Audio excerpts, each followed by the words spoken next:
Good morning. We will continue with the topic today called History, Art and Culture. So, try to attempt this first question.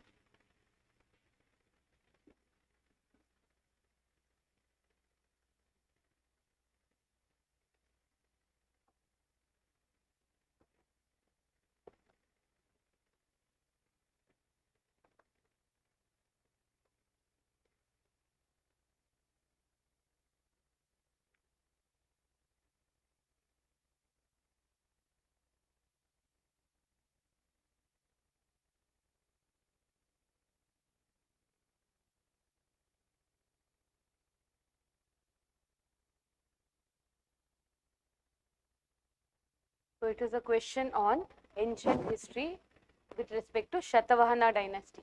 So, what's the first statement? Gautami Putra Shatakarni was described as Eka Brahma and was known for performing Ashwamedha sacrifice. So, according to this statement, the first part of the statement is true. That is, Gautami Putra Shatakarni was called Eka Brahma for sure. That is the only Brahmin with this context. But the second part, it is not Gautami Putra Shatakarni, it is Shatakarni I, who is known for performing Ashwamedha Yaga. Okay, not the Gautami Putra Shatakarni, but the second one. Shatakarni I is the individual. So, what is the main question here? Correct statements. So, first statement stands wrong. I'll tell you why this is in use and why specifically Satavahana dynasty we are studying. Okay, the Satavahanas were first rulers in India to issue portrait coins. Again, till here, this statement is perfectly correct.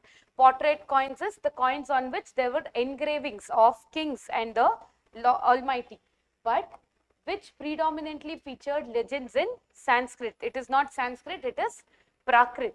Okay, they use the local languages, not Sanskrit per se. Okay, so what is the correct statement here? Predominantly features legends in Prakrit, not Sanskrit. So the second statement also is wrong. Third one, the administrative framework of Shatavahanas included a system where Senapatis also acted as provincial governors. Now Senapati means what? What is their decoration? Military position. So it is military position. So these people also acted as governors of a region. So we can see that military and executive is going hand in hand in this case. And this is a true reality of Shatavahana kingdom. The third statement is correct. Fourth one, Gata Saptasati, a collection of love poems, was actually authored by Simukha, the founder of the dynasty. Who is the author? Yes, Hala is the one. So fourth statement also is wrong. So what will be the correct answer? Only one. A is the only answer here. So remember, founder is not the one who wrote Gata Saptasati. It is Hala. Again, a Satavahana king itself, but he was not the founder of the dynasty. So if you see why this particular kingdom is in the news now, I think in the recent past, by the month of July, there was a place in India where certain coins from Satavahana dynasty were excavated by Archaeological Survey of India, and it contained a detailed article. Hindu and Indian Express both had contained an article on this. So in this, one more unique thing we got to know about Satavahana dynasty. It is about a kingdom called Chutus. Can you identify which state they belong to? Chutus. The newly discovered coins are establishing relationship between Chutus and Shatavahanas. Okay, so can you identify which state, modern state, does Chutus belong to? Yes, it is coastal Karnataka.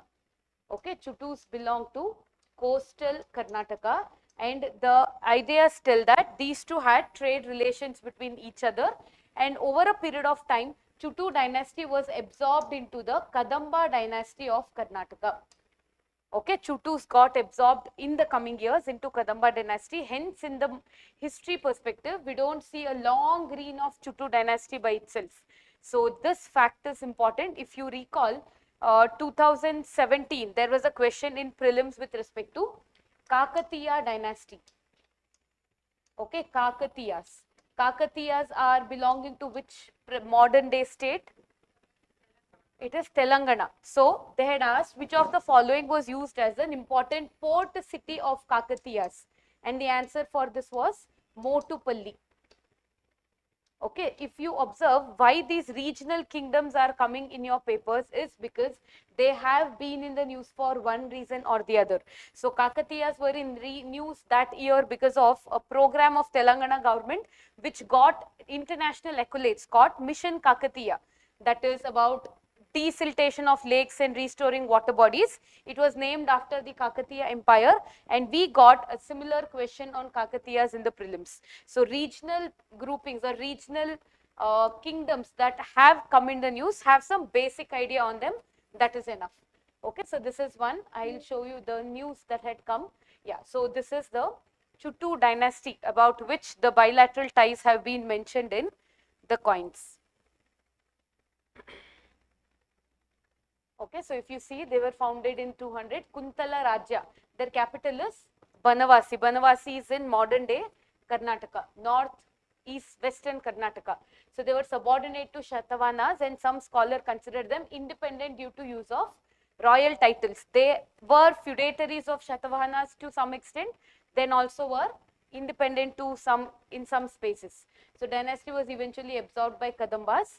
So they have very rich archaeological history as well in the coastal areas. So just remember, they are placed in Karnataka, modern day Karnataka. Okay. Then one more uniqueness that was mentioned about Shatavahanas is they usually had representation of ship on the coins. What is the meaning of representation of ships on the coins? What does it signify? Maritime trade was one of the major reasons why Shatavahanas had prospered. Okay, and they were agriculturally blessed in a very good area which they exported and earned a good amount of money. So remember, they were very well known for their maritime trade route which is mentioned in their coins. Fine. So these many points related to Shatavahana is crucial. Whenever you are revising ancient and medieval history, give a little importance to Shatavahana kingdom, the books, the authors who have been here, the architectural marvels that have been created. Though it is less, numismatic evidence, titles of the kings, focus a little on this while you are revising ancient and medieval. Fine. So next question will be, okay. Oh, I have changed the question. We'll come to the third one. Yeah.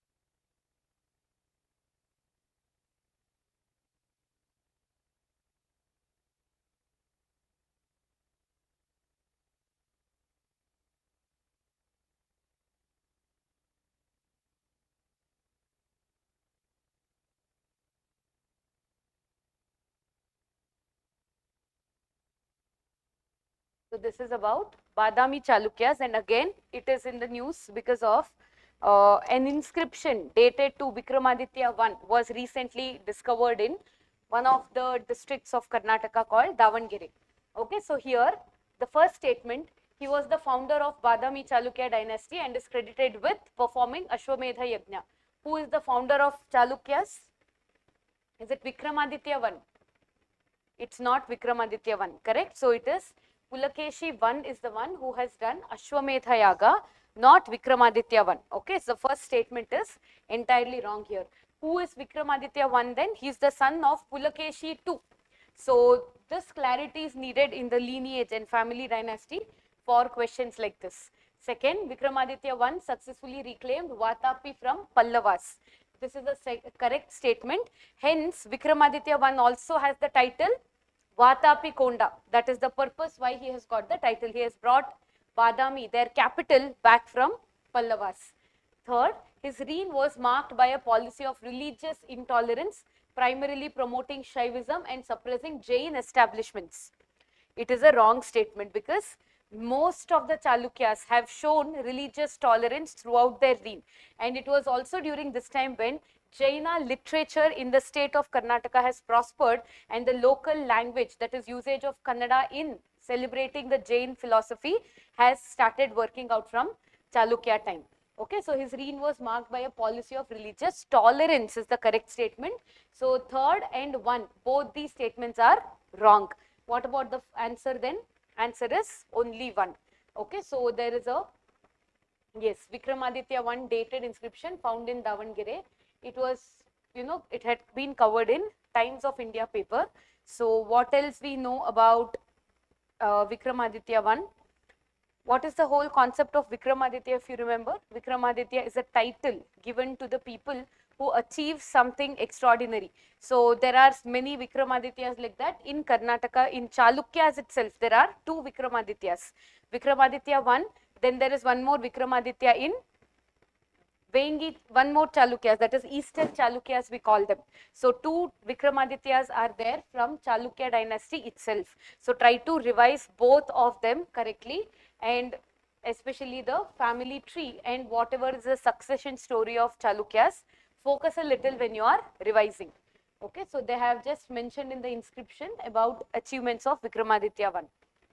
Okay, next question is, yeah, a question based on awards given by Government of India.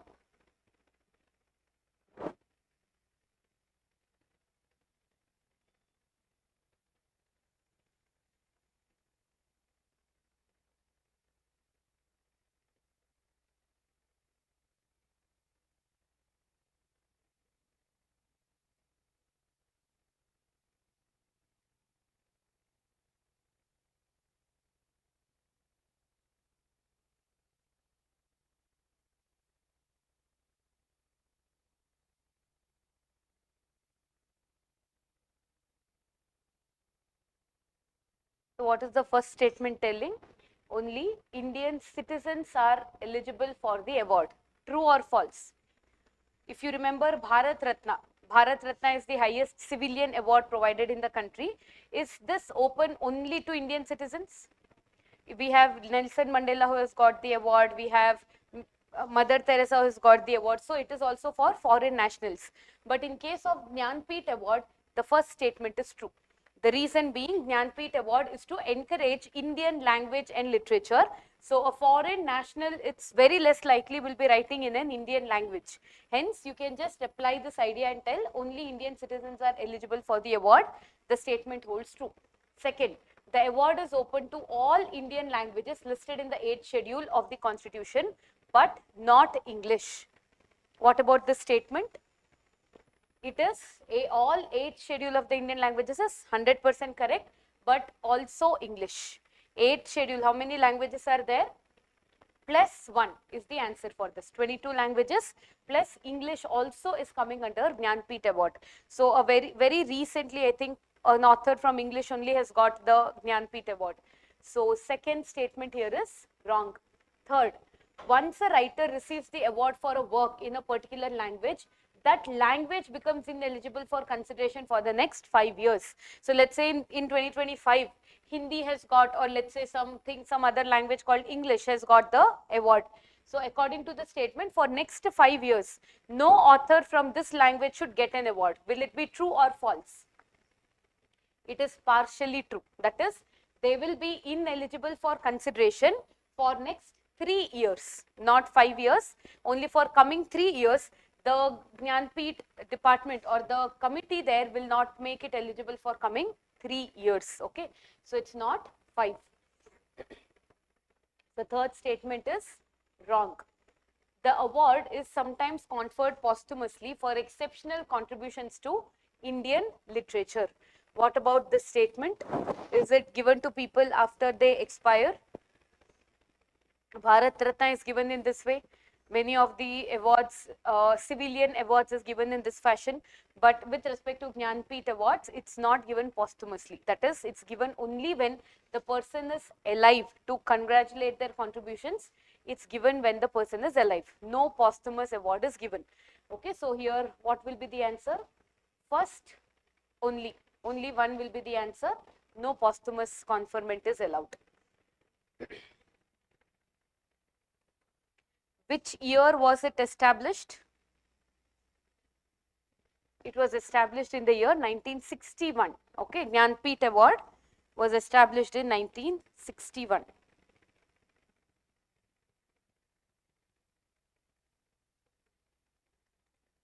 Is it given to only particular book of the author or through an entire literature career of the author? Sure, it is an entire career. They contribute to the entire literary contribution of the author since they began writing. Okay, so it's not just for a single work of theirs, entire lifetime contribution. How much money do they get? 11 lakh rupees and a medallion and a citation. Okay, why it is in news? Because recently Jnanpith was conferred on 2 people who came to receive their awards. So it is from PIB. So Draupadi Murmu has given it to Sanskrit scholar Jagadguru Ramabhadracharya. He came to receive the award, but on the other hand, Gulzar, an author from Urdu, also has got this award, but he had not come due to his bad health. So this image is seen being given only to one beneficiary.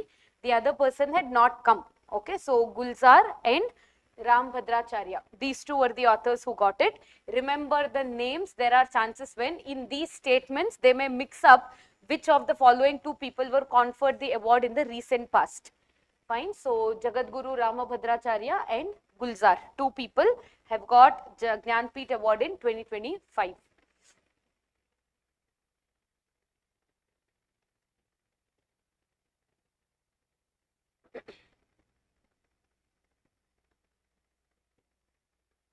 Okay, so next question is related to a pattern we have been seeing with respect to historical sites in India.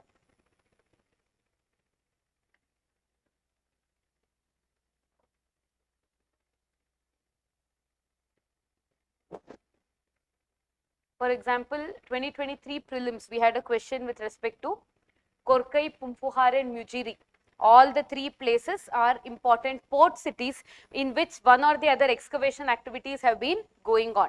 Then a little before that, 2019, there was a question in prelims on where in India have we found a statue of Ashoka with the mention of the term Ranyo Ashoka.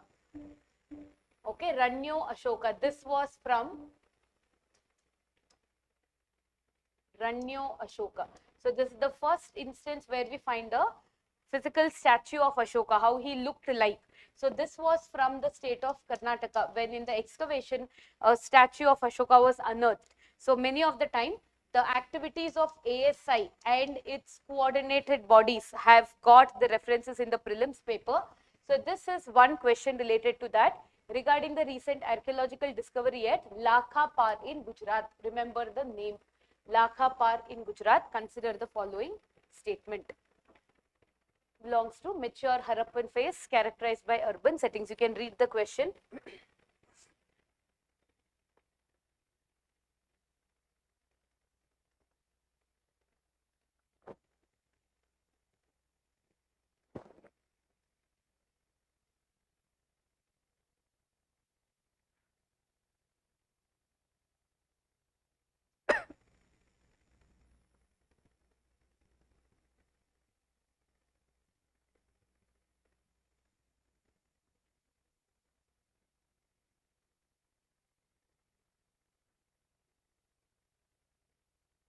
So the excavated burial site belongs to mature Harappan phase characterized by urban settlements. So it is not mature Harappan phase, it is pre-Harappan phase. Okay, so in Gujarat especially, the excavation on Harappan is going on in a very large scale, and we are seeing many developments coming from the area. Mature Harappan phase is wrong, it is pre-Harappan phase. So pre-Harappan phase means what could be the kind of implements they were using, like was it copper, was it iron, did they have iron that time? There was no iron, it is during the copper phase, chalcolithic phase. Okay, it was copper or chalcolithic that was very popularly used during this time. Then comes the second statement. What is the second statement like? A key finding is human burial containing pottery. associated with Chalcolithic culture of Saurashtra. This is true. Third one, architectural remains at the site were built using baked bricks. Usually Harappan civilization used baked bricks only. Hence they have lasted very, very long into the history. But in case of this Lakhapara site, this is wrong. They have not used baked bricks. They have basically used sandstone. Okay, what they have used mainly is sandstone. This is something unique with respect to the civilization. Again, 2022 prelims, if you remember, UPSC had given a question like this. Burza home, I think they had given the topic of shrine, prehistoric shrines. Then Ganeshwar, they had given correct answer for this copper settlement. Then one more place and a correct answer. Which of the above are truly matched? So whenever there is a site of historic significance, especially prehistoric, before Harappan civilization, know what it is uniquely well known for. Okay, Burza home is known for what? Pit dwellings and dog burial, or that is burial of the humans with their pet dogs. So Burza home is known for that context. Okay, so when it is prehistoric sites, just focus on something unique about them. And here it is pre-Harappan phase, Chalcolithic and sandstone structures, not baked bricks. So the moment we see Harappan, we will be encouraged to mark this right. But in this case, the answer is wrong. Okay, so these three are important with respect to Lakhapar. Then there is one more place here in Gujarat that has been coming from past 2 years. We'll see the name of this place also. Okay, changing how we are understanding Harappan civilization. Lakhapar is in Gujarat, and the name of the place I was telling you is Juna Khatia. Juna Khatia. Okay, so this Juna Khatia is also a place in Gujarat where there is a large scale burial sites seen. Okay, hence it is having a term called necropolis. Burial sites is an area where large scale burials had been found, and this is expected to be belonging to again Harappan civilization only. But the idea is, if Juna Khatia is a burial site, you should have one city nearby from where people will be coming and brought and buried here. But no such city has been found in the vicinity of Juna Khatia. The nearest one is Dholavira, which is around 200 kilometers far. So it's impractical for people to bring the bodies and bury them here. So this place is still very mysterious, as in which exact city it acted as a burial ground to. So remember, necropolis, Juna Khatia, Lakhapar. Lakhapar and Juna Khatia both are Harappan age towns in Gujarat. And if you remember 2017, there was a prelims question, which of the following cities are not associated with Harappan civilization? You have to identify which one, and most of them given here were from current affairs. It was not there in any of our NCERT textbooks. So familiarize yourself with sites of newly excavated Harappan ideas. Okay, so next question we'll go to is a modern Indian history related question.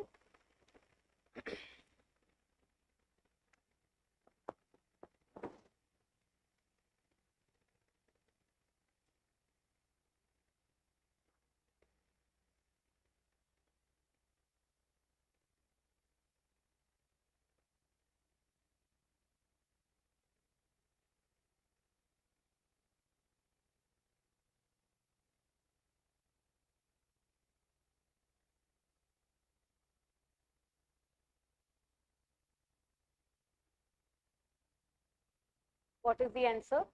Self-respect movement was launched by Periyar E.V. Ramaswamy, was influenced by ideas of which of the following social reformers? 1, 3 and 4. Correct? But according to the newspaper reports, it is 1, 2 and 3. Okay, 1, 2 and 3. Though Rajaram Mohan Roy inspired the ideas of widow remarriages and all of them, Dravidian ideology per se is not influenced by his ideas. So you already know Jyotiba Phule. Jyotiba Phule's ideology is related to caste oppression, reduction of caste oppression, equality of castes or eradication of caste system is what he believed in.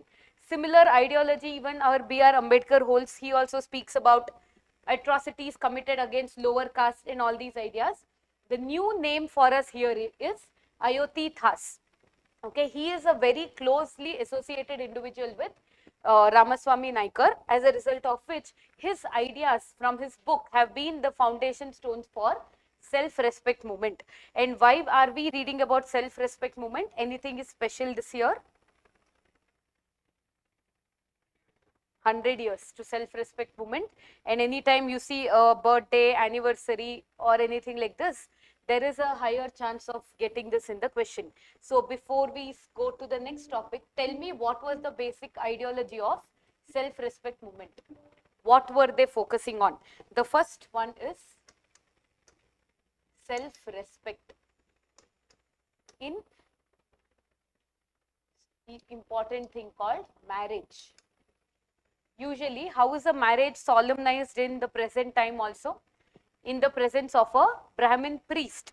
But according to the self-respect movement, they were solemnizing marriages even without involving a Brahmin priest. Basically, self-respect movement comes under anti-Brahminic movements. So one ideology or one idea was that self-respect movement marriages means the marriage is without a Brahmin priest.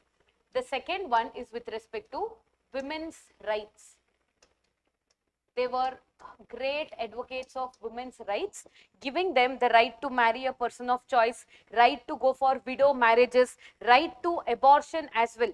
So imagine even in the modern day, progressive countries like USA do not give this rights, but in India from so many decades ago only we have this concept called women's rights. Okay, so this was second ideology of self-respect movement. The third one was it with respect to Dravidian identity. This is very important, Dravidian identity. So what is the meaning? Dravidian identity is making the culture of the place unique from the Aryan identity. Okay, Aryan identity was considered to be the imported one, and the original idea of the land was considered to be Dravidian identity, which was based on ideals of Tiruvallur and other saints who proclaimed equality in the society. This is the third major idea of Dravidian movement. And the fourth one was rationality. Rationality and scientific temper. They always believed in questioning culture so that people don't accept things as it is, to ward off superstitions and dogmas. Okay, don't believe in anything without questioning. These four were the major ideas on which self-respect movement was based. Okay, and remember, don't confuse the name Ayodhya. He is an important contributor to laying the foundations of self-respect movement. Fine. So if you see, there were many good articles coming up in the newspapers on this. Yes, this was from Hindu, 100 years of self-respect movement in Tamil Nadu. So you can see the image of a portrait of Periyar here. Okay, so this is one anniversary that we will study today. Next is the seventh question.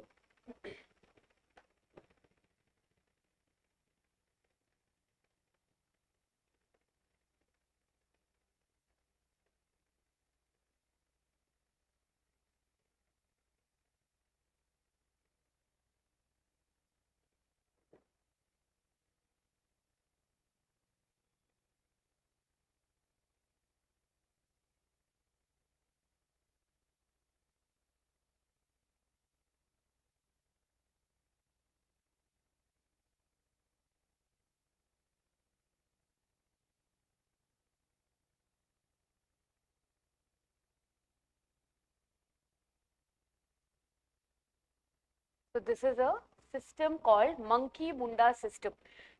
Can you guess which tribe this system is associated with? Yes?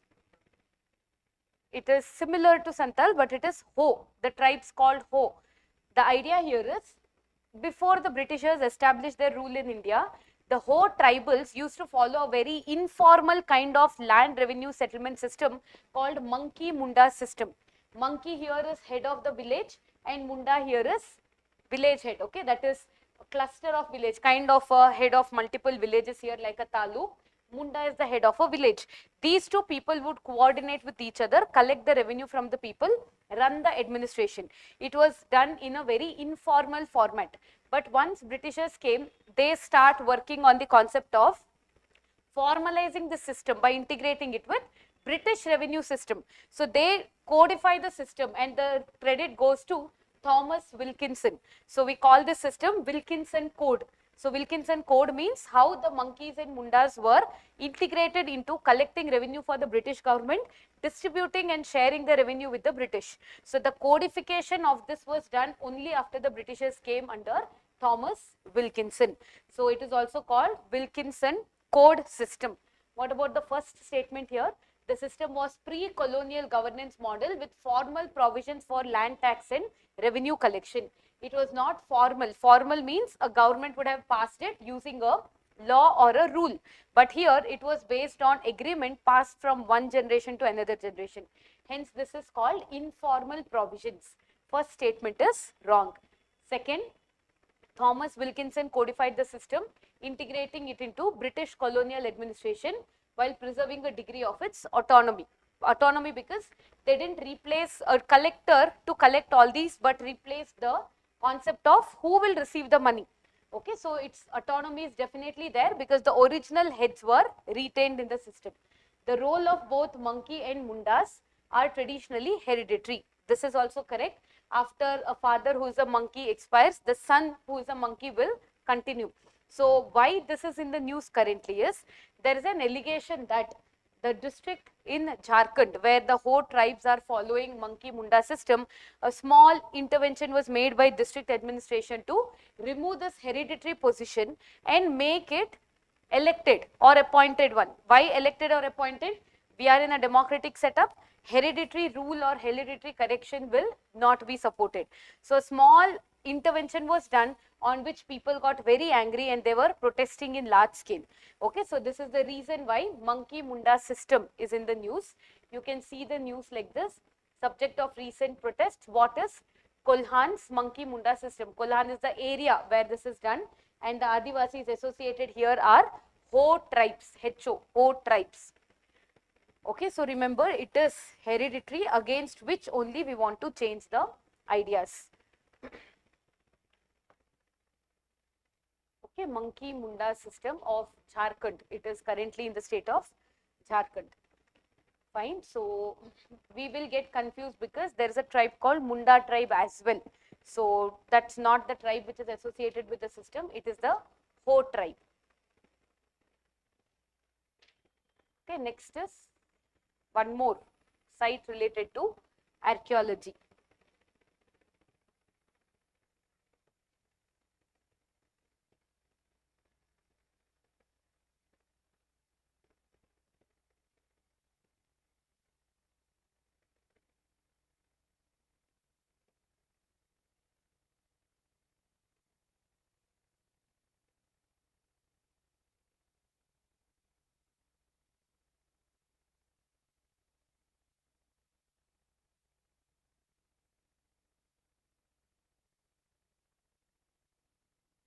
So it is with respect to graffiti marks in Kilnamandi archaeological site. It is in the Tiruvannamalai district of Tamil Nadu. These are the two states, Gujarat, Tamil Nadu, where excavation on archaeological sites is going on very actively. So those sites are crucial. First statement, they represent the earliest known form of writing in the Indian subcontinent. Which is the earliest known form of writing in Indian subcontinent? Yes? First one, we have not even able to decipher it till now. Harappan, IVC. IVC is the first one, and this is coming at a later stage, okay? So first one is IVC, then comes our Kilnamandi, graffiti and the symbols. And what is the idea here? Many images are written, drawn simultaneously besides each other. So we are yet to identify whether these were just drawings or they meant to write, and it could be a word or a statement like that. And the surprising part is, many of the images seen in Kilnamandi site is similar to the images found in Indus Valley site. So the idea is probably these two could be involved in direct ties with each other. but there is no conclusive evidence as of now. But similarity of images between the two communities or the two sites is just putting us into the idea that they could have been connected. Second one, it provides definitive proof of migration of Harappan people to Tamil Nadu. There is no definitive proof. There is just a suspicion that they could be linked with each other due to similarity of graffiti marks. Then suggest a potential cultural link or shared symbolic system with the Indus Valley civilization. This statement is correct. Second is wrong.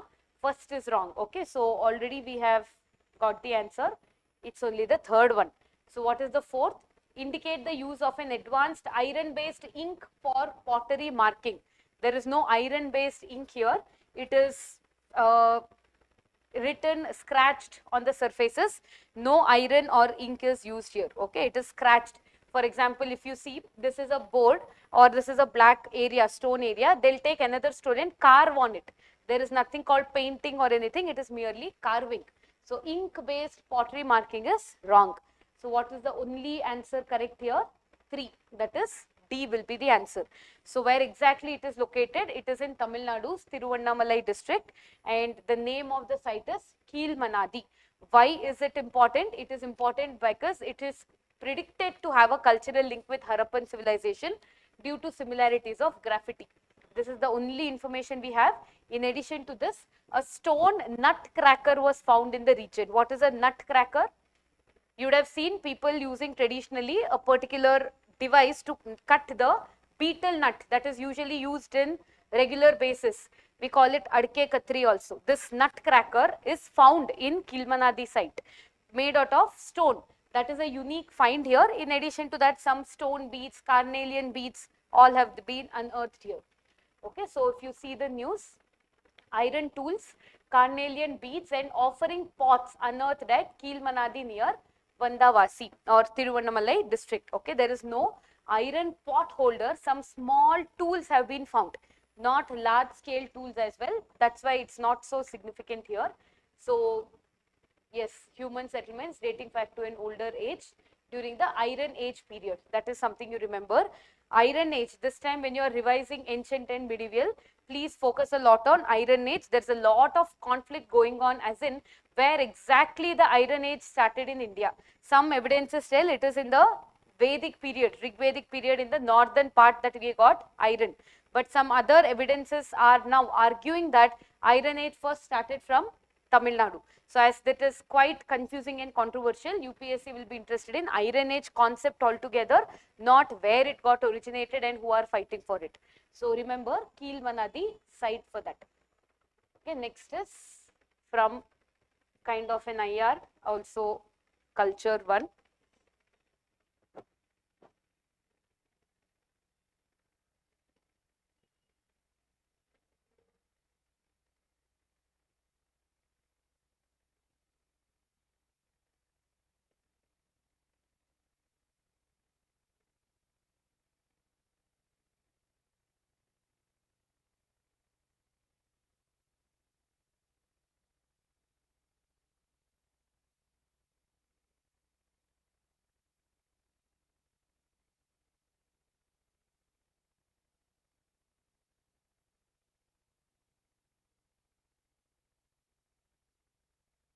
So what is it? Virtual Museum of Stolen Cultural Objects. It was launched by UNESCO in collaboration with Interpol. Museum uses technologies like AI and virtual reality to digitally recreate missing artifacts. Collection includes artifacts from post-colonial and recent trafficking incidents, not items taken during colonial era. So what is the concept of a virtual museum? There is no physical space dedicated to it, but using virtual reality and AI, you will be given a perception about what kind of historic artifacts have been stolen from your country. So the first answer here is correct, because Interpol also is associated with those goods that are smuggled out of a country during historic period. So Interpol and UNESCO is correct here. Second answer is also correct. The third one is wrong. That is, it's not about the artifacts that are smuggled or trafficked currently, but the ones that were stolen from India during the colonial period itself. That is, many of the gems and jewelries from India itself were stolen during colonial times. The Kohinoor and all of them, are in the British custody currently. So those artifacts are given an idea in the form of a virtual museum. So it is to create interest in the people that we need to get our artifacts back into the country and preserve our culture in our own land. For the purpose, this kind of initiative has been done. Okay, so if you recall, with respect to UNESCO World Heritage Site, past 2 years also we have got the question. One question was when Moidams of Assam had got the tag, and you had asked the question which of the following were added into the list in the last year. So 4 of them also had UNESCO World Heritage Site tag, but only 2 were added in 2025. So that was important. Then we had also got a question with respect to Dandiya and one more Durga Puja. Intangible cultural heritage site of UNESCO also had come in the exam. So with respect to UNESCO, yes, Garba is from Gujarat and Durga Puja from West Bengal. Both of them are in the intangible cultural heritage list. Which one got added in 2025? One more, new one was added in, I think, November 2025, intangible cultural heritage. Deepavali was added into UNESCO Intangible Cultural Heritage List. And intangible, which monuments were added?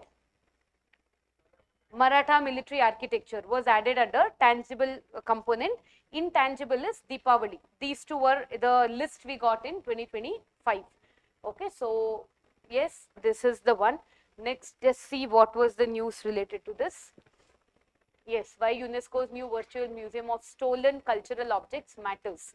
So a kind of image like this will be created, how artifacts may be looking in India in reality. Okay, so this is one topic.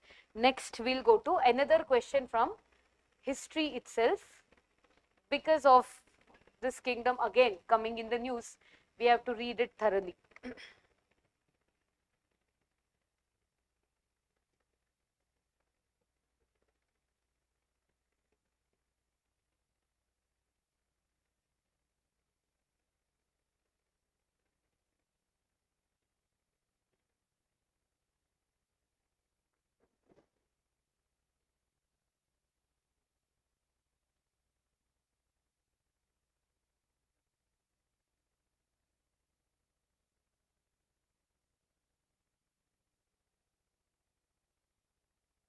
There is a lot of confusion associated with the first statement. Tell me whether it is true or false. The state's royal emblem, the Ganda Berunda, was prominently featured on most gold coins. So we are referring to which kingdom here? Vijayanagara Empire. So what was the royal insignia of Vijayanagara Empire? Varaha or wild boar was the major one. Ganda Berunda was also there, but it is not as predominantly as Varaha. Okay, so the first important emblem of this kingdom, if you go to many of the temples in Hampi, in the entrance itself, there is an image of Varaha in all the places. What is the reason? It is signifying the state presence in all these temples. So it is Varaha and not Ganda Berunda. Ganda Berunda was mainly used by Mysore Vodayars when they were signatories or feudatories to Vijayanagara Empire. Slowly both of them were also integrated into the mainstream, but what was the original symbol? Varaha. Okay, so the first statement is wrong. The rulers issued coins predominantly in gold, silver taras and copper jittals. The statement is correct. Many of them were used in gold coins, but if for daily use, gold probably was used to buy assets like cows or buildings or anything like that.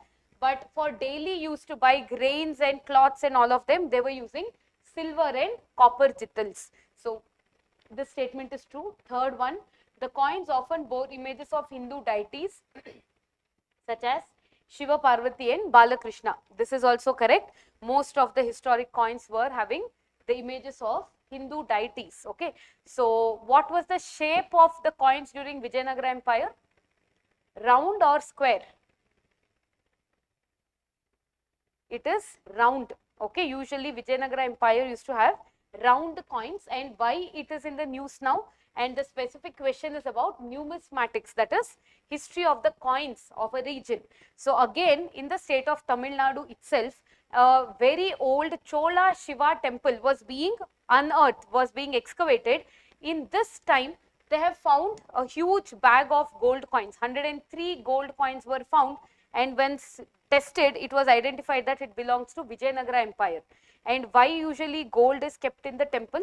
It is considered to be a purification ritual where below the deity of the temple, a huge pot of gold will be kept. On that, the deity or the sanctum sanctorium will be placed. This has been the traditional practice. Similar practice was done in Chola era temple, but the coins buried were belonging to Vijayanagara Empire. Okay, that was something unique here. So this is the news. Punch marked gold coins dating back to Vijayanagara era unearthed in Tiruvannamalai again. Which other site was in Tiruvannamalai? Kilnamandi site was also in Tiruvannamalai. This is the second one. Okay, same district. See how many archaeological surveys are going on in all these places.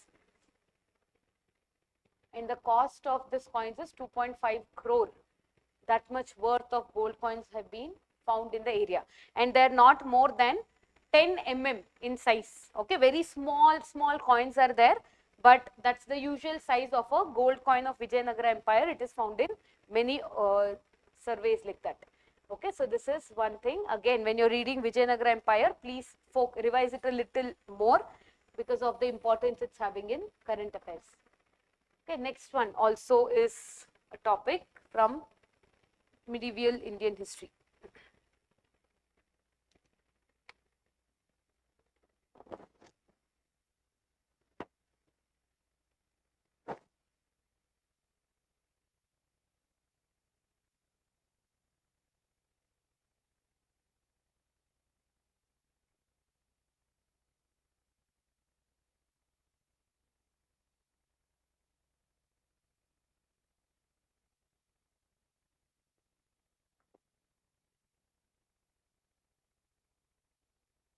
So the statements here are with respect to Madhvacharya. He propounded which theory?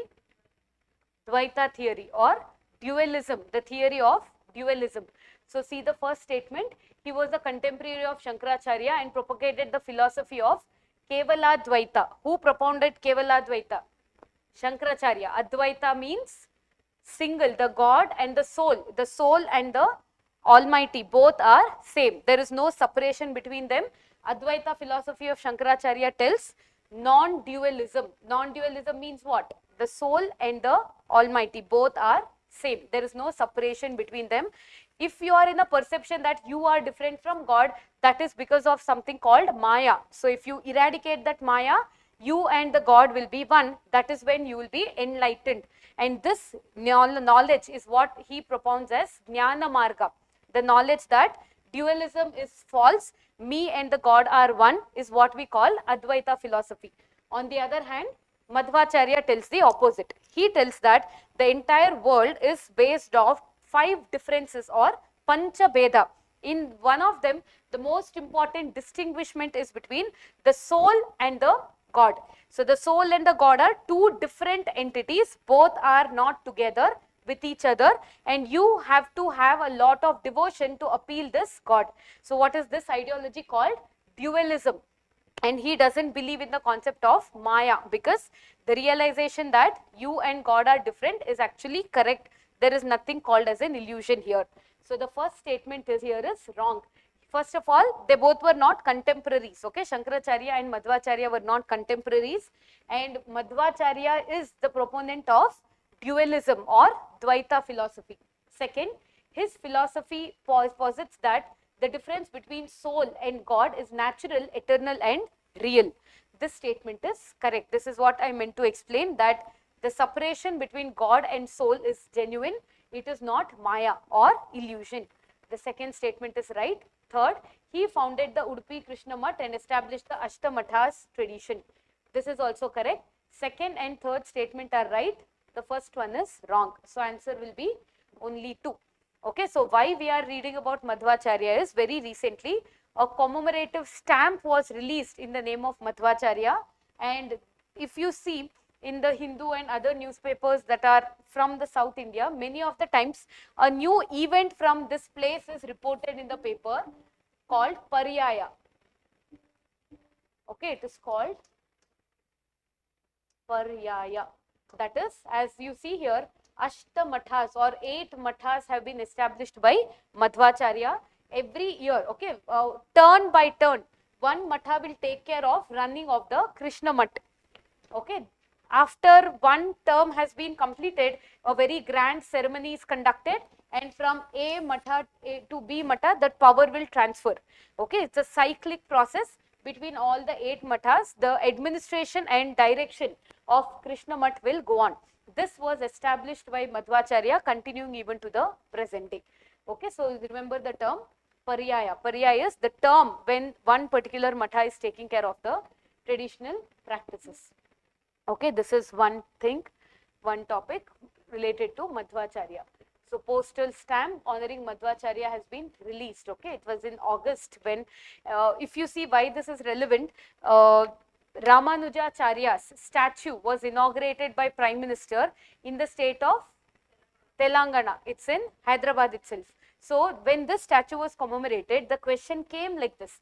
Recently, the world's largest statue of Ramanujacharya was inaugurated by the Prime Minister. Which of the following statements related to the person is true? So as it's an important, significant event, you need to know about the lives of the 3 major philosophers from southern part, Shankaracharya, Madhvacharya and Ramanujacharya. Okay, so yes, so this much is enough. Remaining part is not so crucial. The basic differences, if you have understood, that's enough. Okay, next one is from modern Indian history.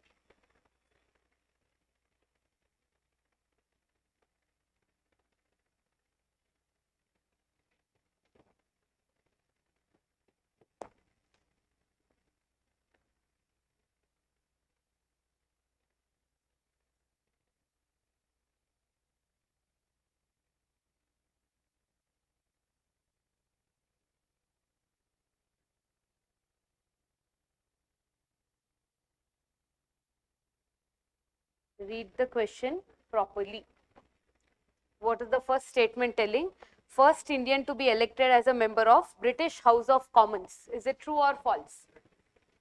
Answer is correct. The first answer is correct. He was the first Indian to have been elected to British House of Commons. Second, he authored the book Poverty and Un-British Rule in India, where he put forward the drain of wealth theory. This is also right. He served as the president of INC only once during his political career. True or false? He has been there 3 times. He was one of the founding members of East India Association in London. Is correct. So what is the answer? What is the answer for this? Only one. What is the question here?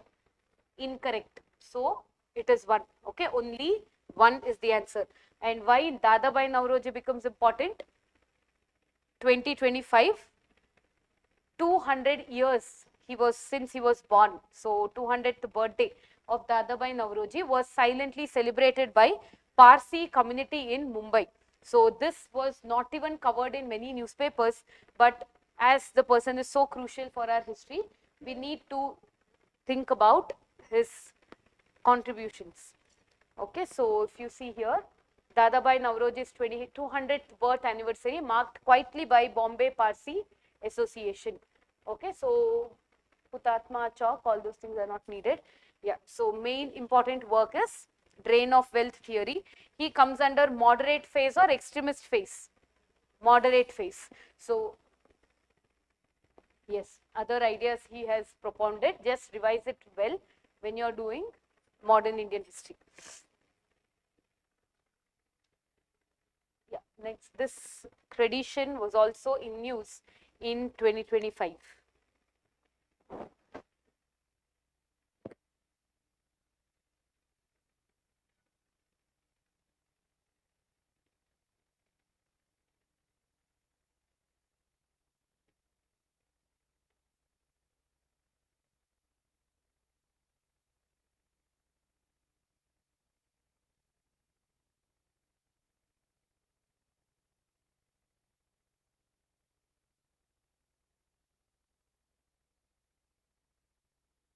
What is the first statement telling?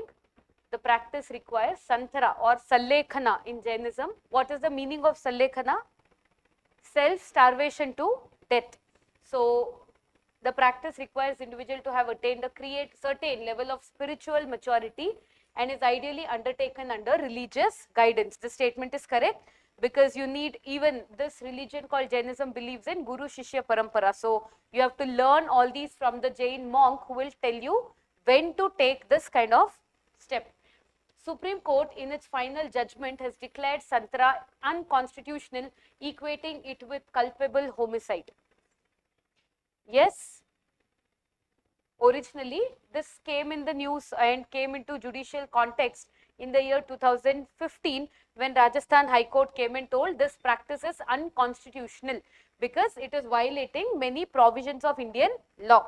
But later on, Supreme Court has cancelled the judgment of Rajasthan High Court and is protecting the practice of Sallekhana under which fundamental right?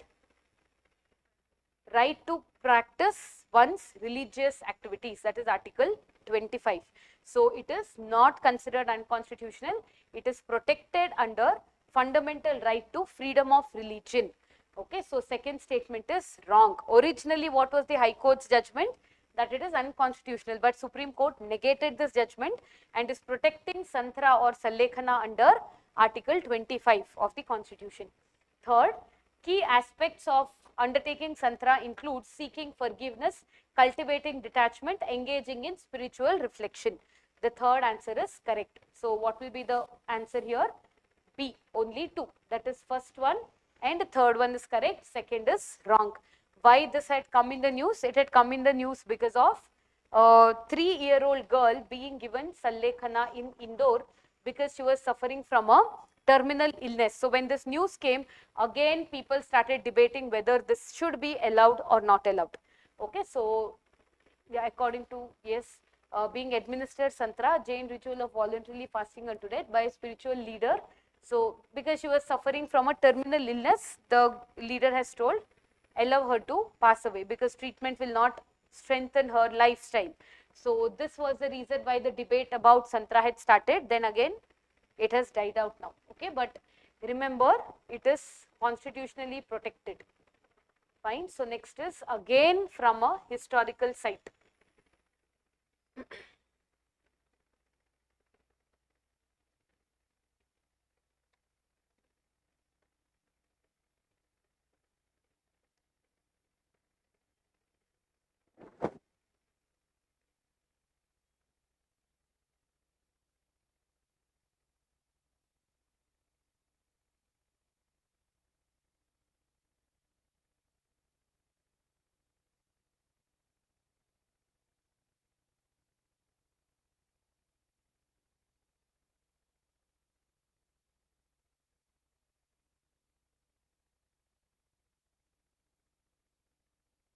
So Adichanallur, why is it in the news?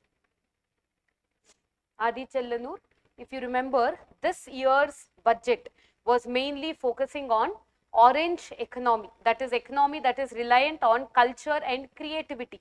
So in that concept, the government has decided to develop 10 historical sites in India into a cultural tourism site. The training will be given to tour guides there. Many such ideas have been established. One such site is Adichanallur. It is now under budget 2026. So what is the concept Adichanallur? As I told you, there's a lot of controversies and dialogues going on with respect to where the Iron Age originally started, and the oldest one according to some archaeologists is from Adichanallur of Tamil Nadu. Okay, so many of the iron artifacts here have been found to be dated beyond or older than our Rigvedic sites. So it is yet to be established by Ministry of Culture. As of now, the research is still on. So the idea is the site is historically crucial for Iron Age. And if you remember, again I had mentioned it just a few minutes ago, Korkai port is in Tamil Nadu. Adichanallur is very close to Korkai port. So Korkai is one of the flourishing ports in the maritime trade of this age, Sangam age. And as the site is close to Korkai, even this is one of the richest sites of that age. Okay, when you are close to a rich area, you also will become richer. So Adichanallur is close to Korkai, explaining why the area is so rich in its culture. Okay, so Iron Age site located in Thoothukudi district of Tamil Nadu is correct. What is the second statement? The site is situated on the banks of Kaveri river, indicating its strategic importance. Is it true or false? Yes, is it on river Kaveri? Answer is no, it is Tamirabarani river.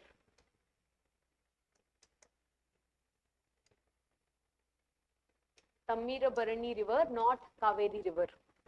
Okay, so Tamirabarani river is the original river on which it is situated.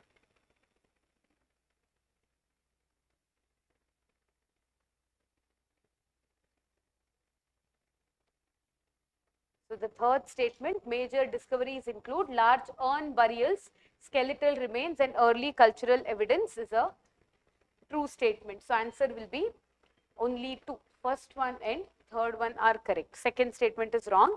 It is on the banks of Tamirabarani river, very closely located to the proximity of Korkai port. And what is it signifying? Iron age of Tamil Nadu. Iron age of Tamil Nadu is portrayed in Adichanallur.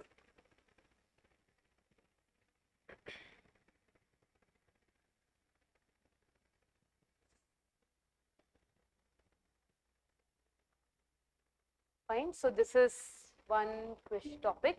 We'll see how the news was carried on this. So where is Adichanallur, the archaeological site selected in budget? So it is India's oldest archaeological sites, one of the oldest. Tamil Nadu's Thoothukudi district, Tamirabarani river, recently selected for development under union budget, offers rare insights into Iron Age life and ancient Tamil civilization. So this port is important. Okay, Adichanallur site is crucial for iron implements. Fine. So next topic is related to literature or art and literature both.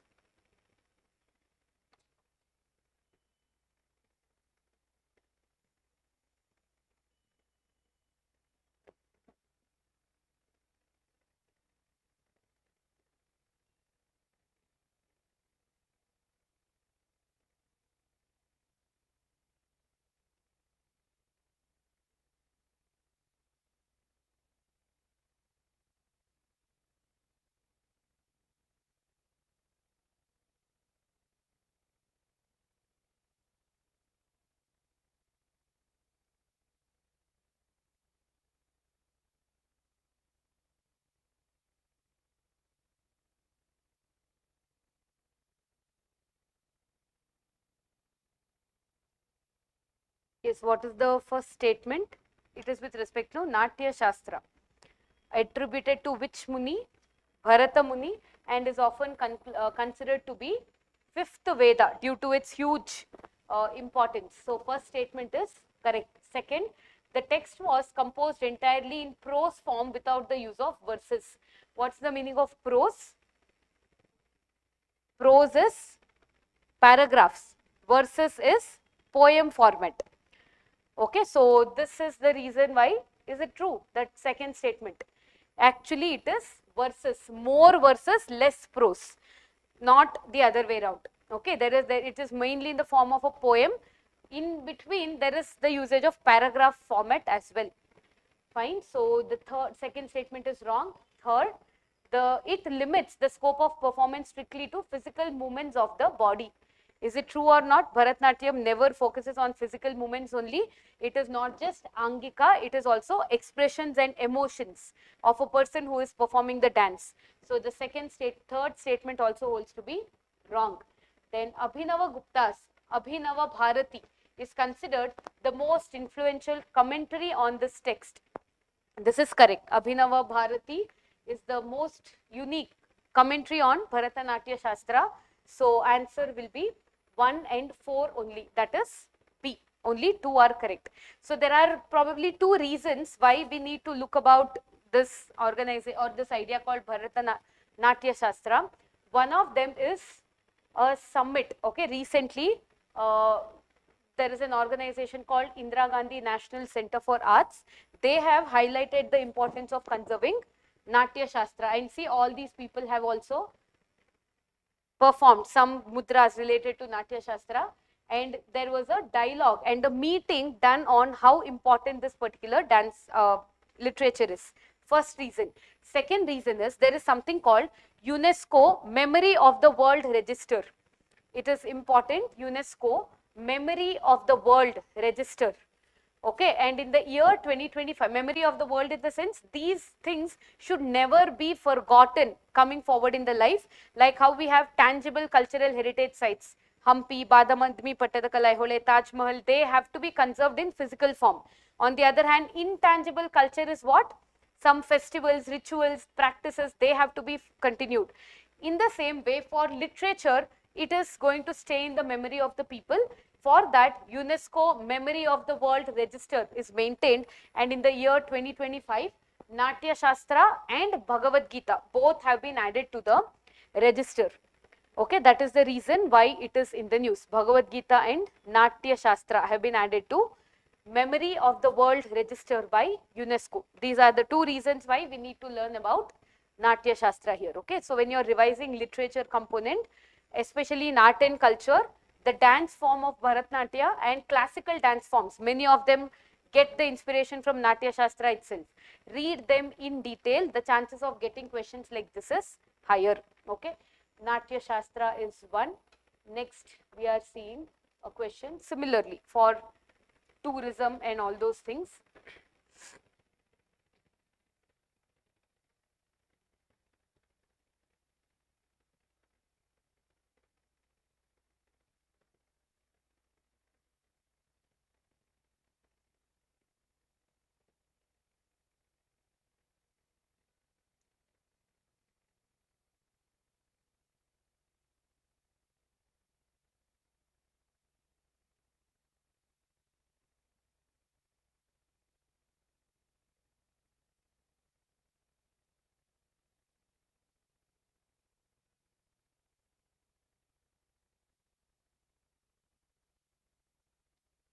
So this is with respect to National Maritime Heritage Complex. It is located in Lothal. Lothal is a site of IVC, Harappan civilization.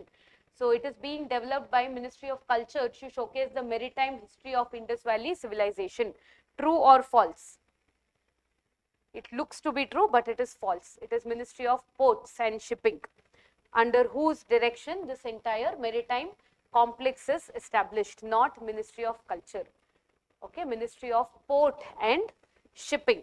They have done this initiative to popularize India's association with trade ties from historic past. Second statement here is with respect to international collaboration with National Maritime Museum, Amsterdam. Why it is in news? It is in the news because of this thing only. That is, Ministry of Ports and Shipping has recently signed an MOU with Netherlands to collaborate with Netherlands for improving this maritime complex. Hence, it is given with the term National Maritime Museum, Amsterdam. They have one, they'll help us also develop one such system. So, second statement is correct. Then, Lothal is recognized as the site of world's earliest known man-made dockyard. This is correct. Earliest documented dockyard in the whole world comes from Lothal.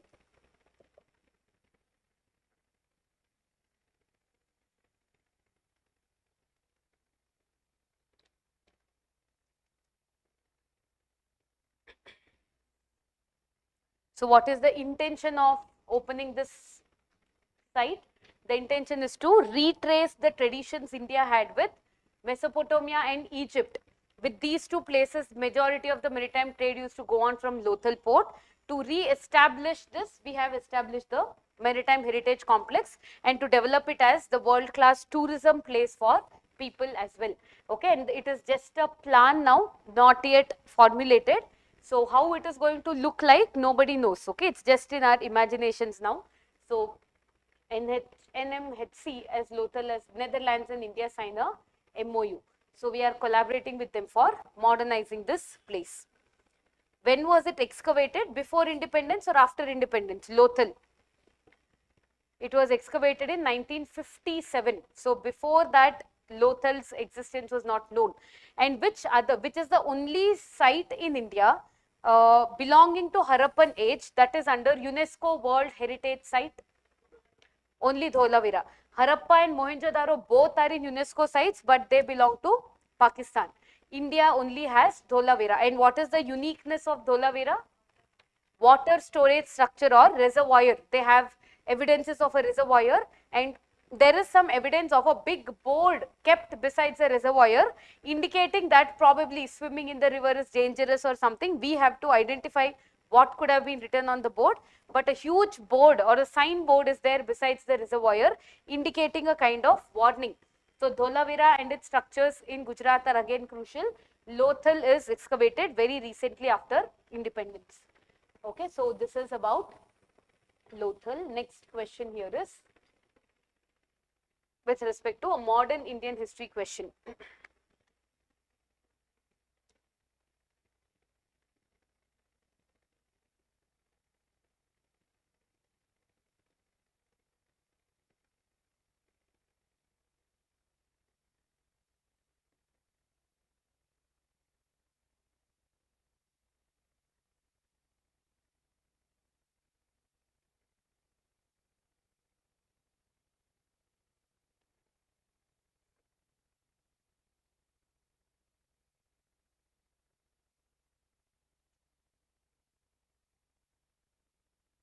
It is with respect to non-Congress political party established during pre-independence time called Communist Party of India.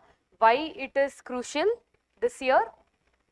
100 years of formation of CPI is the reason why it is important. It really gave a lot of unique ideology during the freedom struggle and even in the aftermath, and their contributions have been there in many ways. So if you see the first statement, Communist Party of India shifted towards parliamentary democracy and electoral participation in the post-independence era. So originally in this there were two, CPI and CPI-M. So idea of this point was to leave violence and to come back to electoral politics, and this became a very successful negotiation the government of India did in the post-independence period. So first one is correct, they shifted towards parliamentary democracy and electoral practices than using violence here. Okay, first statement is right. Second, the party led major agrarian movements such as Tebhaga movement in Bengal and Telangana movement in 1940s. Even this statement is correct. They had pioneered both the movements for land reforms in the states, and this has resulted in many successful land transfers in both the states. So what will be the answer for this now? Both are correct. Does statement 2 explain statement 1 by any way? Read carefully if statement 2 is explaining why statement 1 has happened.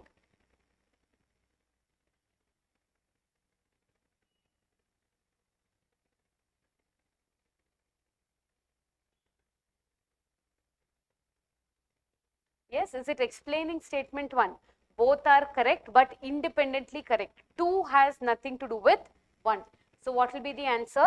B. Both statement 1 and 2 are correct, and statement 2 is not the correct explanation for statement 1. So there was a very good image that had come in Indian Express. So try to read the names. If you are not familiar with any of the people who are into founding of CPI, please note them down. There have been questions with respect to people associated with certain ideas. Like 2024, we had got a question in the prelims on, sorry, not 2024, 2022. There was a question about a person's name and an event called Royal Indian Navy's mutiny. You had to identify which of the following people were associated with this Royal RIN mutiny. So the mutinies or some historic movements like this, and the people who have been contributing to this is crucial. So if you just see here, all these were communist leaders who were jailed under which conspiracy? Meerut conspiracy. So who all are associated? The first one is K.N. Sehgal. Okay, so if you are not aware of any of these names,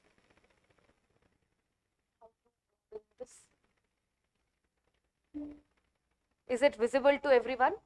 One is Mr. K.N. Sehgal, S.S. Josh, Hutchinson. Hutchinson is a British national who supported CPI in its ideology.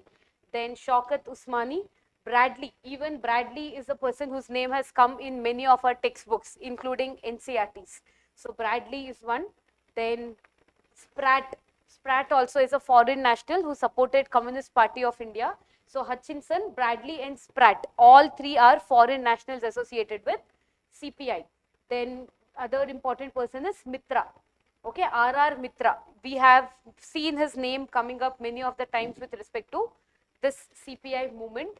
Then Kishori Lal Ghosh also is an important personality. Then we have Tengdi. He is also there here. Then any other name? Yes, M.G. Desai. In our textbooks, these names are quite popularly present. M.G. Desai is one. Nimbkar is one. S.A. Dange. Okay, this name as well. S.A. Dange is also associated with Communist Party of India. Then rest of the names is not so important because of their less reference in our textbooks.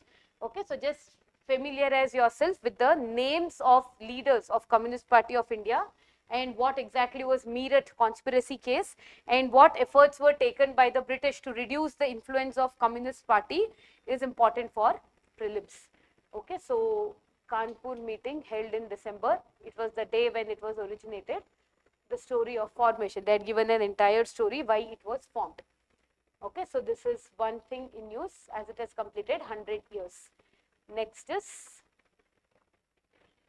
INSV Caldinia.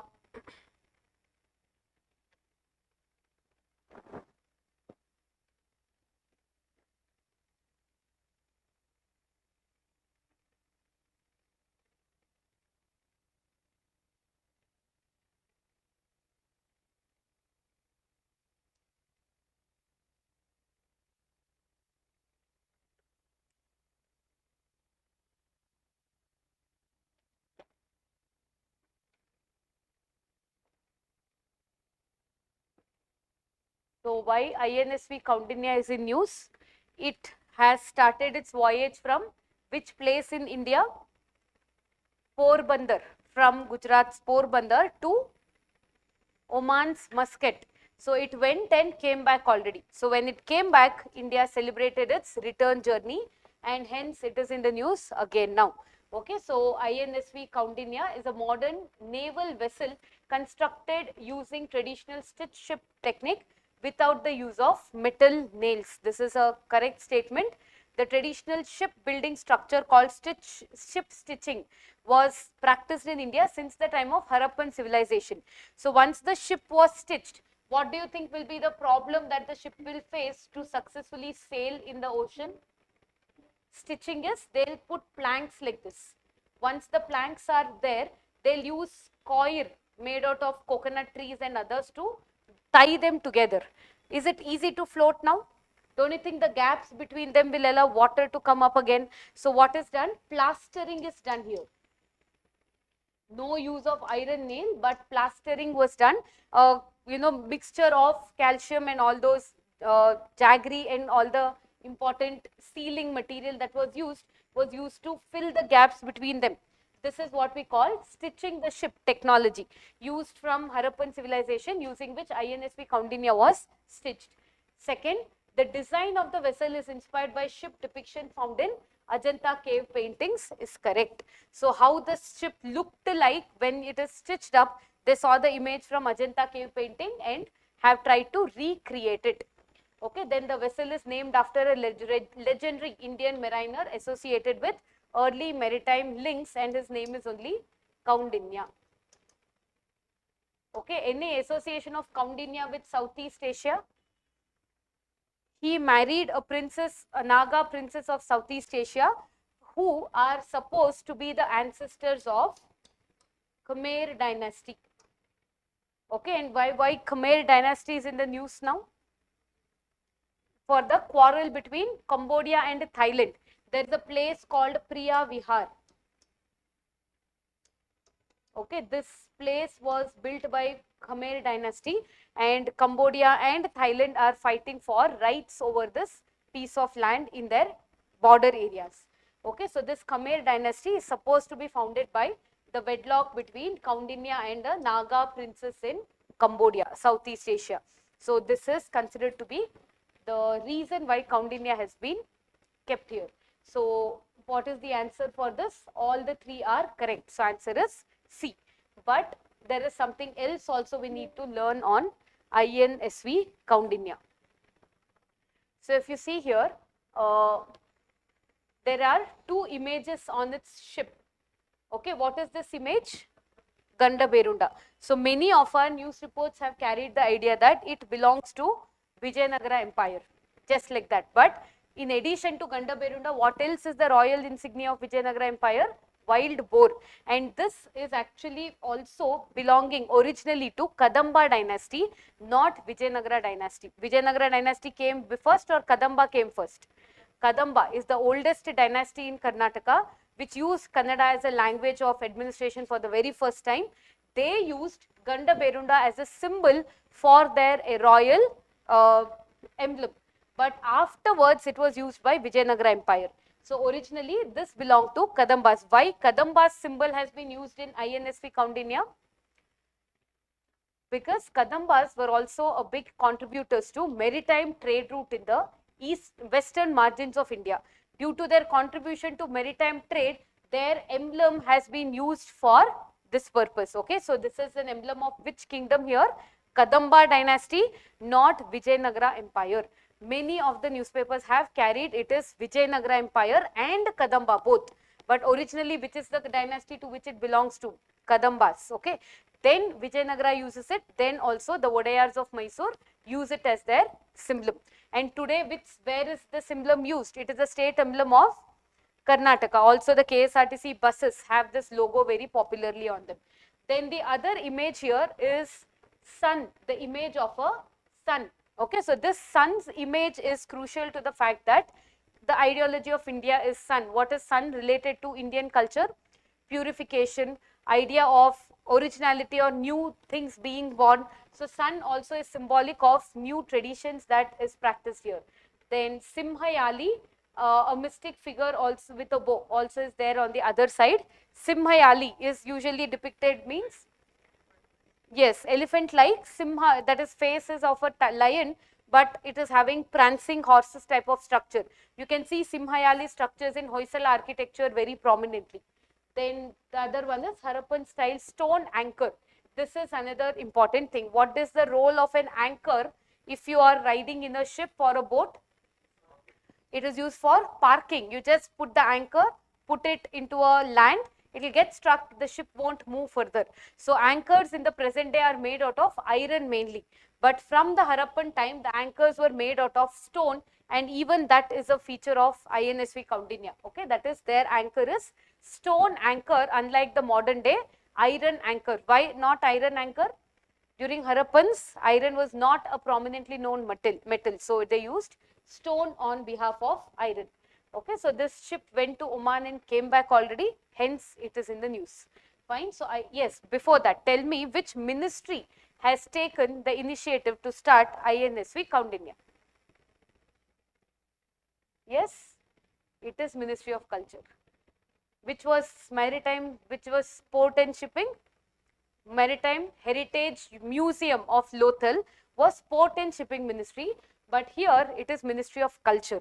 Okay, Ministry of Culture in collaboration with Indian Navy have built this ship. Fine, it is Ministry of Culture.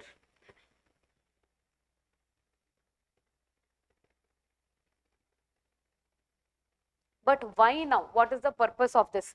So if you slightly relate it to something called Project Mosam. Heard of Project Mosam? Project Mosam is an again initiative of Ministry of Culture to counter the Chinese presence in the Indian Ocean region using culture diplomacy as a tie-up. That is, going and telling to all these countries that we were historically related to each other. Let us continue our friendship compared to anybody who is newly coming to, give their hand of friendship to you. So Ministry of Culture under Project Mosam does similar practices like establishing cultural ties with historic friends. And Oman also is one such historic friend for us. Okay, it's Ministry of Culture. Don't get confused between the Maritime Museum of Lothal and INSV Caldinia. Both are from Gujarat only again. So the chances of getting confusion are higher, but have some strategy to make sure it is clear to you. Okay, next is from again history, ancient and medieval history.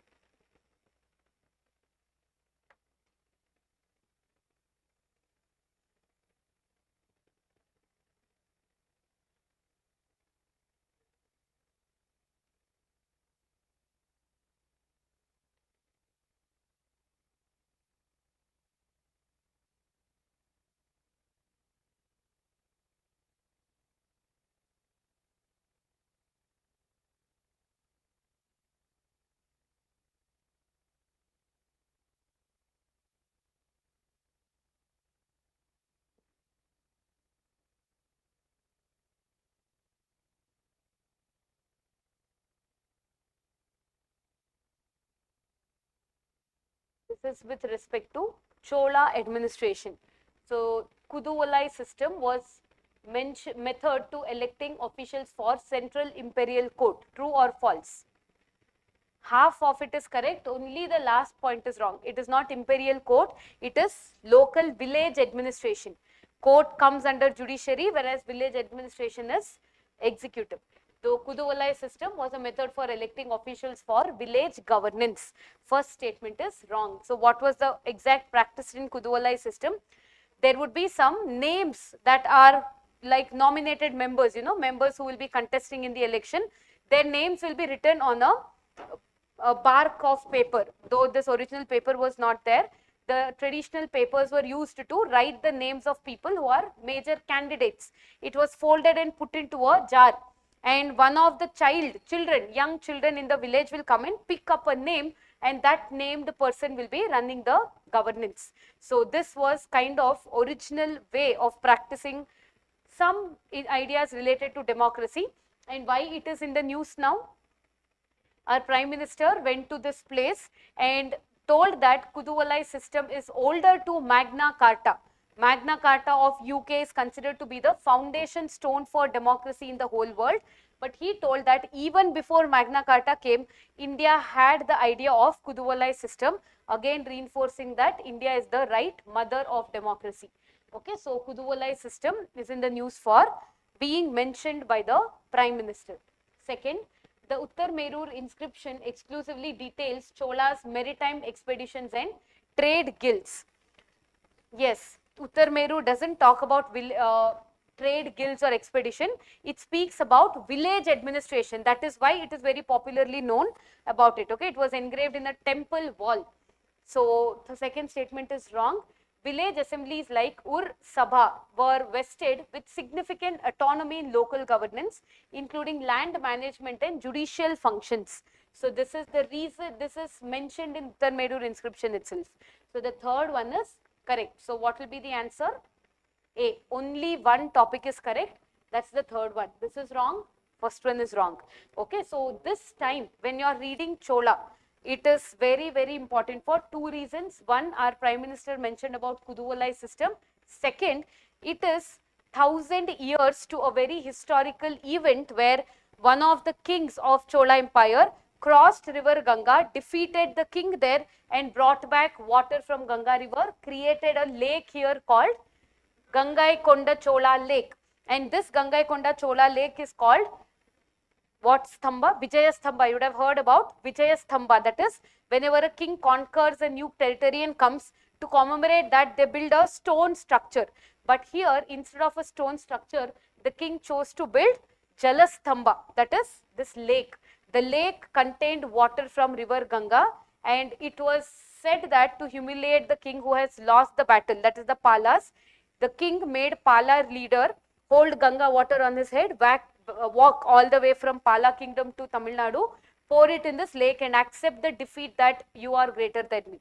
This incident completed 1000 years to 2025, and there is a temple also constructed here called Gangaikonda Chola temple. It is a site, UNESCO World Heritage Site under Chola ensemble. So even our Prime Minister visited this temple, and there is an entire village or an entire city called Gangaikonda Cholapuram. to commemorate the victory, and it used to be the capital of Chola for some time. Later on it was changed. Okay, so when you are reading this, identify which were the kings associated with. Who was the king associated here? Rajendra Chola. Raja Chola's son Rajendra Chola was called Gangaikonda Chola. Okay, so this history becomes crucial because of 1000 years of completion. And today, what is the status of this city or village? It is mostly abandoned, completely turned into a rural habitat, and it doesn't have the charm it used to have once the Cholas were ruling the area. Hence, it needs our attention to improve. Okay, so both events are giving us importance to Chola Empire. So in Tamil Nadu, PM says Chola era Kuduvalai system is older than USA's Magna Carta. So Rajendra Chola one's birth anniversary and Adi Tiruvatharai festival. This is a festival conducted in Gangaikonda Cholapuram temple. Remember, it's a UNESCO World Heritage Site. Okay, so these many details of Chola era. So when you are revising this time, focus on inscriptions of Chola Empire, how local governance was conducted here, and also the incident of expedition to northern India by a Chola king. Fine, this is crucial here. Next, we have this topic. Again, a history question.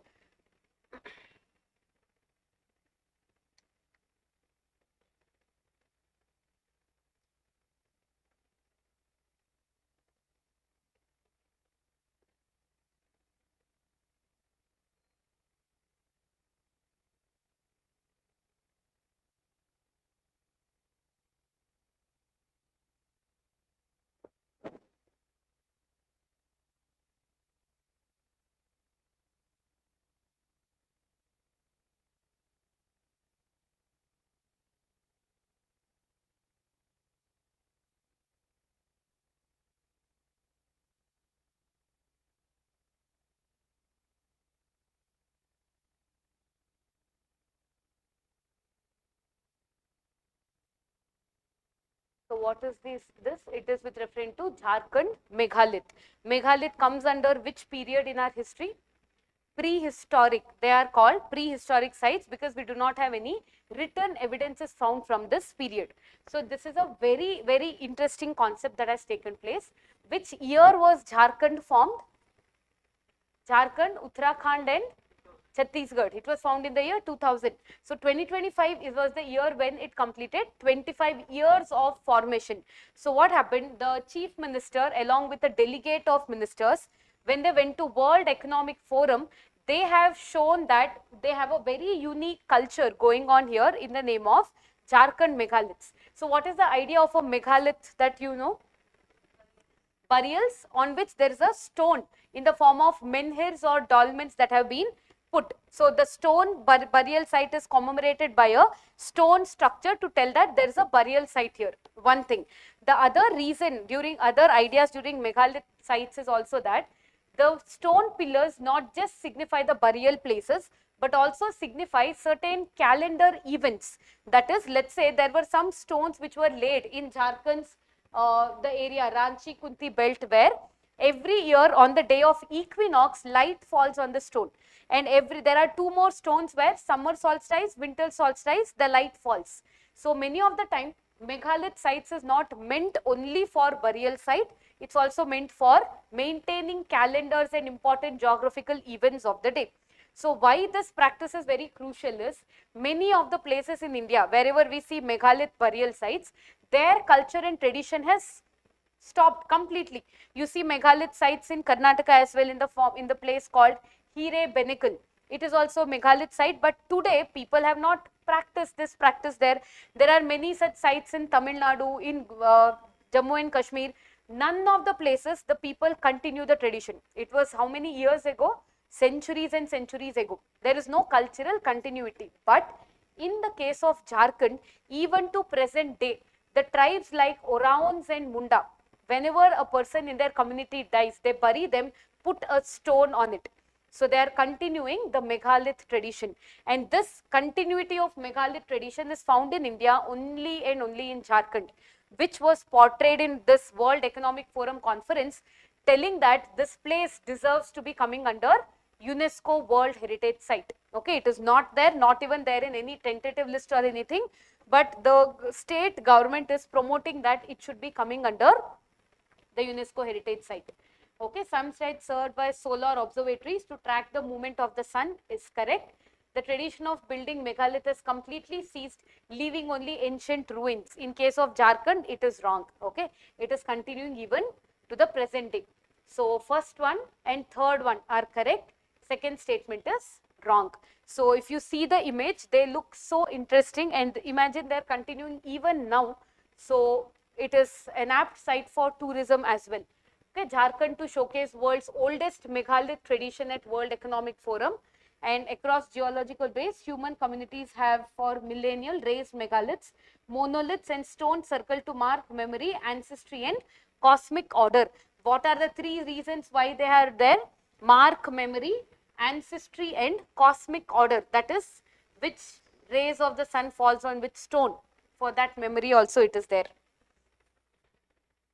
Which are the two communities that practice living megalithism? Munda and Oraon. Both are currently practicing it. And there is a name given to it locally. Remember the name as well. Okay, it is called Birdiri. And also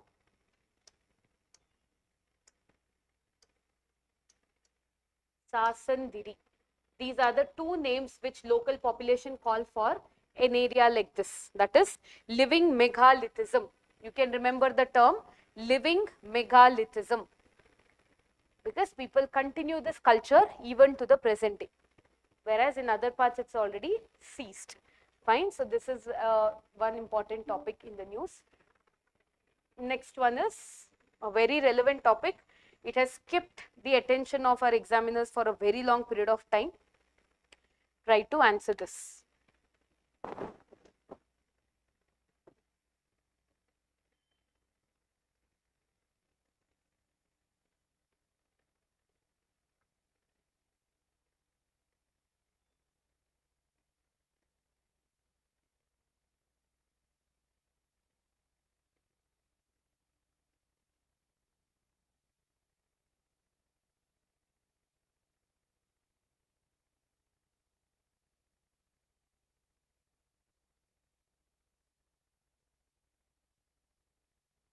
So this is called Samaka Saralama Jatra, a very important event that takes place biennially in India. You can see the statement. Biennially means once in every 2 years. It is usually celebrated between Jan and Feb, once in every 2 years. Okay, in 2026, Telangana government had hosted Samaka Saralama Jatra. Hence, it is in the news. Okay, so this is a very interesting story here.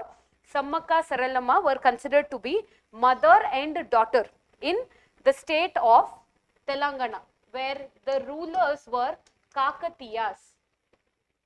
So Samaka Saralama were the wife and daughter of a popular tribal king in the region, who was forced to pay certain taxes amount to Kakatiya kingdom, and as a revolt against the atrocities of tax collectors of Kakatiyas, the tribal group revolted, and when they revolted, the king gets died instantly in the very first instance, but the entire battle was led by this mother and daughter called Samaka and Saralama. So these two women here are considered to be deities, that is, they are worshipped by the people as protectors of tribal culture, and it is practiced in an area. It is also called Medaram Jatra. Okay, Medaram Jatra, and it is rightly the Asia's largest tribal festival, where people as far as Nepal also come and visit Samaka Saralama Jatra, and as such there is no deity to which they come and worship. They just offer, they believe that the soul of Samaka and Saralama is there in Medaram district, and in a forest region they come and offer jaggery and turmeric to these two goddess there. Okay, it is, people bring jaggery on their head, offer it to the goddess, and that is the entire concept of festival celebration here. And very importantly, it is in this place called Eturu Nagaram. Eturu Nagaram Wildlife Sanctuary. It is in this place, the ecologically sensitive place where the Samaka Saralamma Jatra is usually practiced. Sisters, I think they are mother and daughter. King, one is wife of the king, one is daughter of the king. Okay. Many reports also tell Samaka Saralamma. That varies from region to region probably, but it is usually, I have heard and we have read it in multiple places, that their mother-daughter duel who have fought here. So they are even now remembered by the people. Okay, and it is on the banks of a tributary of Godavari river that this festival is celebrated, on the banks of a tributary of Godavari river, and the name of this tributary is Jampana Vagu. This is the tributary of Godavari river on whose banks Samaka Saralamma Jatra is also conducted. And it is very recently declared as the state festival of Telangana. Okay, it is considered to be the state festival of Telangana. The festival commemorates a revolt against Kakatiya dynasty's taxation policies. So this statement explains why the festival is being conducted. Hence the answer for this will be A. Both statement 1 and 2 are right, and 2 is the explanation of why it is considered to be the largest tribal festival. Okay, and it gathers such a huge crowd that we had to deploy, the government has to make arrangements for this festival. It is also called tribal Kumbh. Like how in Kumbh Mela people from different places go and give their dedications to the god. This is called tribal Kumbh Mela. It is similar in the idea like that. Okay, so Samaka Saralamma Jatra is from Telangana state. So this is how it looks. Medaram Jatra begins with Saralamma's arrival close to midnight. So you can see it is something with respect to no exact deity, but people carry jaggery and vermilion from many places, come on foot, offer it to the souls of the god and depart. Okay, so this is on the river Godavari's tributary. What's the name of this river? Jampana Vagu. Okay, this much is enough related to this Samaka Saralamma Jatra. Next is an important site in India.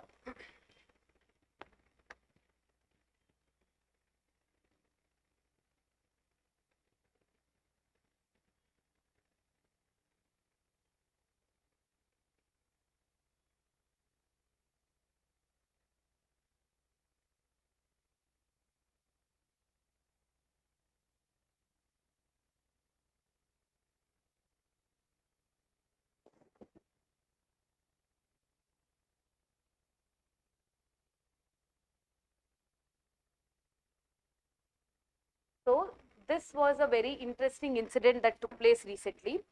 There is an Indian professor who teaches archaeology in India who was going through some magazine of foreign origin. Okay, so when he was reading this magazine, he found an image from France Museum where a kind of stupa which could be possibly dated to Kushana period in Jammu and Kashmir of India was identified. But today if you go and see in this place, there is no such structure found.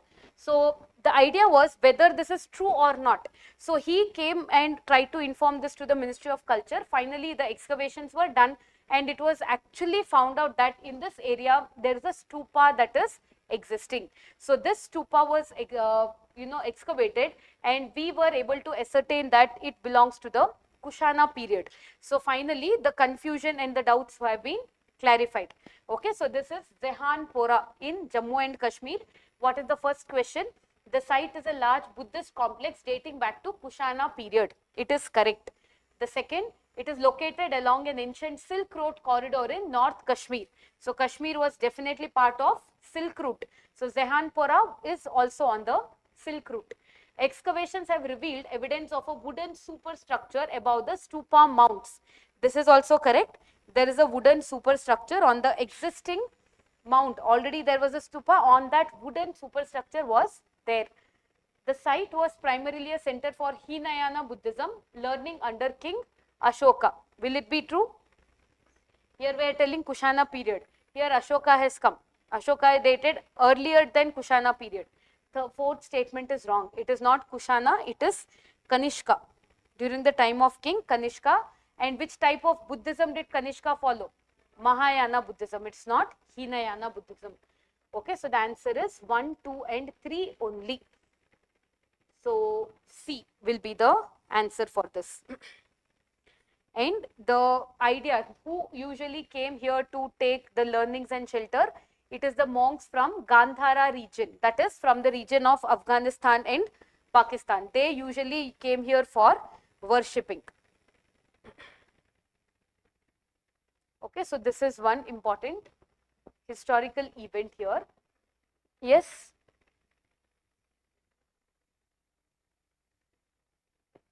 This site is a large Buddhist complex dating back to Kushan period.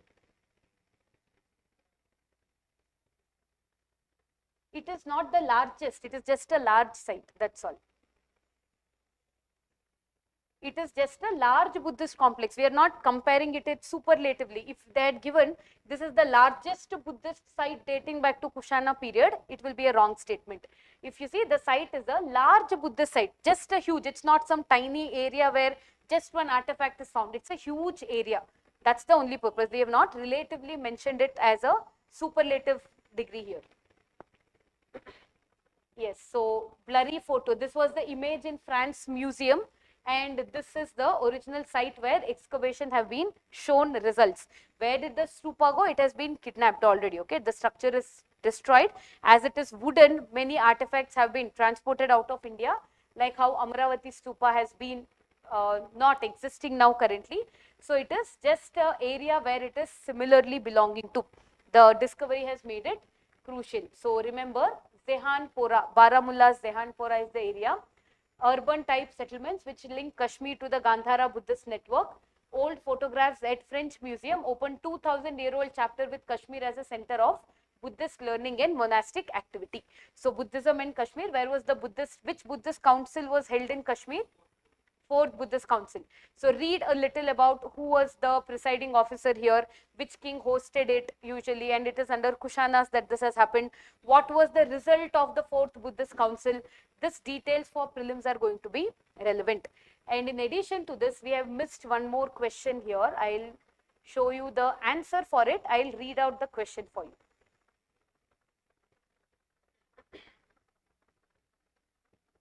Yes, so this is one, again, a similar idea where an Indian professor on vacation to Sri Lanka read in a newspaper that there is a auction, okay, there is a South Bay, there is a museum in Hong Kong which is auctioning certain artifacts belonging to Buddha.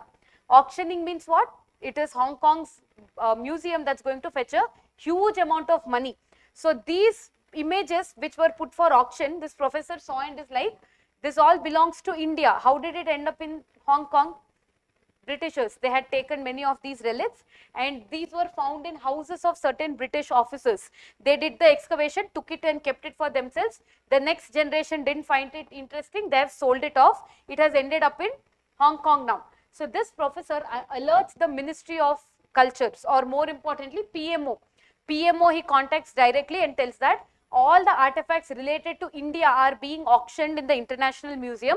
So please interfere, get them back to India because it is India's culture and Indian traditions that are getting sold off. So immediately PMO intervenes here, contacts with the Museum of Hong Kong that was putting it for auction, brings back all the relics of Buddhist era, and that relics is what we call Vipravaha relics.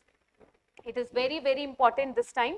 And it's really, if that professor had probably not read this news, it would have been auctioned for crores and crores of rupees. It is called Vipravaha relics. Okay, so one is a casket. You can see this gold color here is a gold fish made out of pure gold that is put into the casket as a lid. In this, there were the remains of Buddha kept. Okay, that is why workmanship of a rock crystal, it is important here during a very old time. So just this information is there. And in this question, I had forgotten to add it into the slide. There is an important information that you need to know.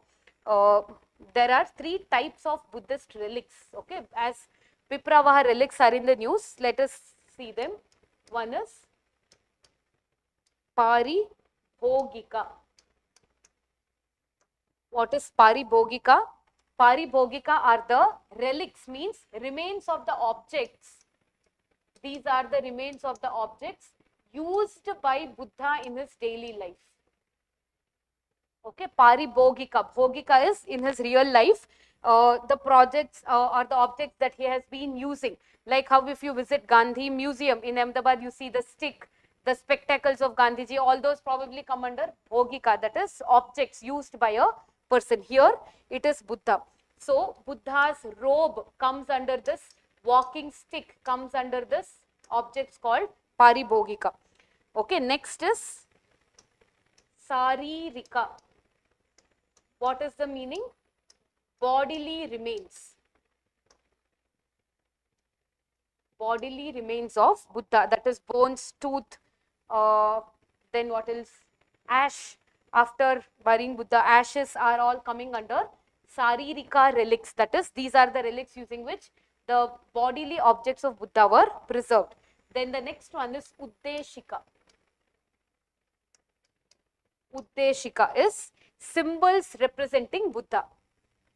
If you recall, in Hinayana Buddhism, we don't worship Buddha's idol. We worship symbols that are portraying many things in Buddha's life. It could be an empty throne, Mahaparinirvana, all these are symbols. Stupa, the presence of a stupa also is Uddeshika, that is symbol of presence of Buddha in the place. So these relics will be called Uddeshika.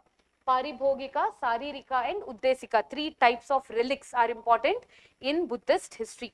Okay, so here the National Museum of Buddha and Indian Culture Ministry have associated and brought back this relics. Okay, Ministry of Culture, this much is enough. So this is one relic found here. Next one is a kind of gems interred by royal Shakas. This is an image where they have used the term Siddhartha Gautama belonged to royal Shakas. Okay, this also is being auctioned. One is that royal casket. Second one is this image. Okay, animal headed matrikas.